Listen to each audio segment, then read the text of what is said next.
అమరావతిలో ప్రభుత్వ కార్యాలయాలకు శంకుస్థాపన చేశారు కేంద్ర మంత్రి నిర్మలా సీతారామన్. ఆఫీస్ నిర్మాణాలకు పునాది వేయడంతో ఆంధ్రప్రదేశ్ అభివృద్ధికి పునాది పడిందని హర్షం వ్యక్తం చేశారు డిప్యూటీ సీఎం పవన్ కళ్యాణ్. బ్యాంకులు, బీమా కంపెనీల ప్రధాన కార్యాలయాలు ఒకే చోట ఉండడం అరుదని, అది అమరావతి సాధించిందన్నారు పవన్.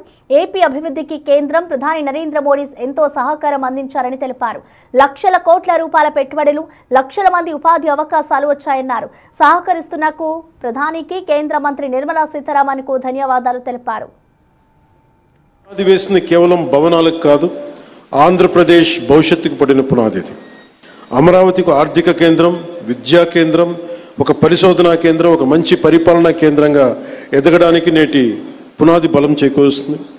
ఈ క్రమంలో కేంద్రం నుంచి అందుతున్న సహకారానికి నిర్మలా సీతారామన్ గారికి ప్రత్యేకంగా ధన్యవాదాలు తెలుపుకున్నాం.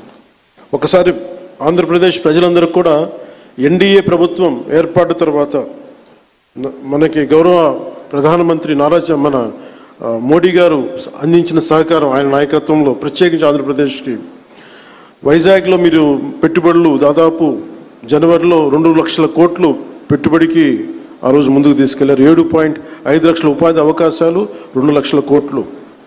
అలాగే